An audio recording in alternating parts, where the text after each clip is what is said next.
Hello everyone, it's Cake Jostello here, and today I'm going to be reviewing Kabaneri of the Iron Fortress, a 12-episode anime by Wit Studio, with a movie released afterwards known as The Battle of Unato. The anime is a post-apocalyptic steampunk series heavily inspired by anime juggernaut Attack on Titan. The director of Attack on Titan's first 3 seasons, Tetsuro Araki, directs the series, and it shows. Something I'm saying in a positive way. Anyways, the anime takes place during the Industrial Revolution, in a steampunk fantasy version of Japan. A virus has plagued the island and turned many people into zombie-like creatures known as Kabaneri. Survivors have built iron fortresses to protect themselves, and travel between them in steam-powered locomotives. Our main protagonist is a boy named Ikuma, who is a steamsmith who works on the locomotives, as well as an inventor who develops a special piercing gun to kill Kabaneri with. He is bitten by a Kabaneri, but manages to save himself before becoming a mindless zombie. Instead, he becomes a Kabaneri, a powerful hybrid between human and Kabaneri. He meets another Kabaneri named Mume, and travels on a train known as the Kotetsujo in order to find shelter from the Kabaneri hordes. On the positive side of things, I enjoy the world in which the characters reside. Steampunk Japan is, if nothing else, fun to watch and be immersed in. The show's action is easily the best part,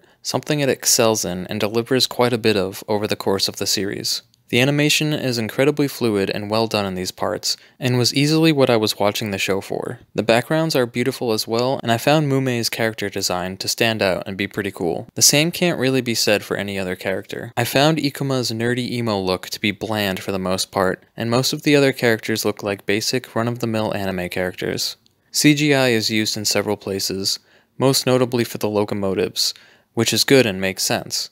But it's also used for some background characters, and I believe the character Ayame at points as well for some reason, and whenever I see that, I can't help but feel it's just lazy. A lot of the writing for the show is standard anime stuff that doesn't really stand out as unique. At one point, Ikuma tells Mume his backstory, and Mume herself says that it's a story she's heard before. Early on, we are introduced to Mume's weakness, which is that she must hibernate after combat, which felt like nothing more than a contrivance, so that she wouldn't steal the show from Ikuma. The dialogue specifically isn't great either, and is in some places downright bad. I don't want to sound cruel, but the strong do survive and the weak do die.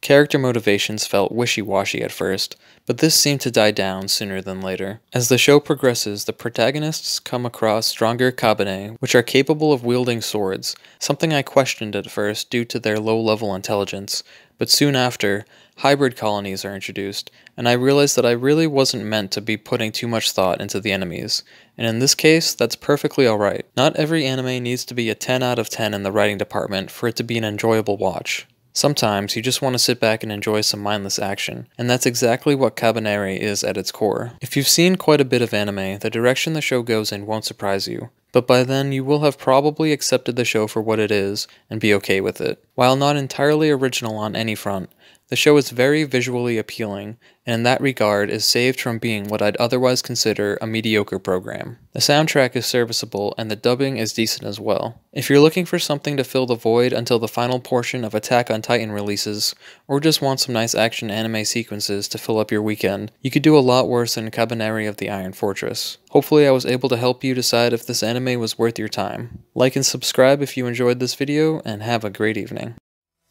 So even if you're lonely, I'll join you one day.